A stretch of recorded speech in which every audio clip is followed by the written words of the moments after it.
தென்காசி மாவட்டத்தில் உள்ள முக்கிய சுற்றுலா தலங்களில் பொதுமக்களின் கூட்டத்தை நம்மால் பார்க்க முடிகிறது. அண்மை செய்தியாக பார்க்கிறோம். கூடுதல் விவரங்களை செய்தியாளர் ரஞ்சித் வழங்க கேட்கலாம். ரஞ்சித், வணக்கம். விடுமுறை நாட்களை முன்னிட்டு அங்க சுற்றுலா பயணிகளுடைய வருகை எந்த அளவுக்கு இருக்கிறது?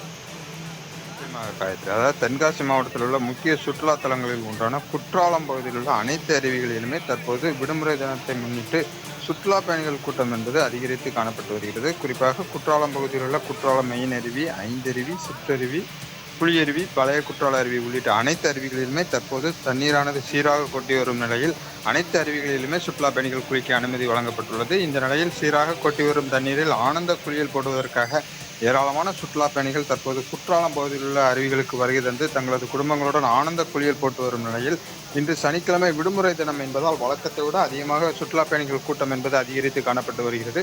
குறிப்பாக இன்றும் நாளையும் சுற்றுலா பயணிகள் கூட்டம் மேலும் அதிகரிக்க வாய்ப்புள்ளதாக கூறப்படும் நிலையில் குற்றாலம் பகுதியில் உள்ள அனைத்து அருவிகளிலுமே கூடுதல் போலீசார் பணியமர்த்தப்பட்டு கண்காணிப்பு பணியும் தீவிரப்படுத்தப்பட்டுள்ளது குறிப்பிடத்தக்கது. ரஞ்சித், விவரங்களை வழங்கியமைக்கு நன்றி.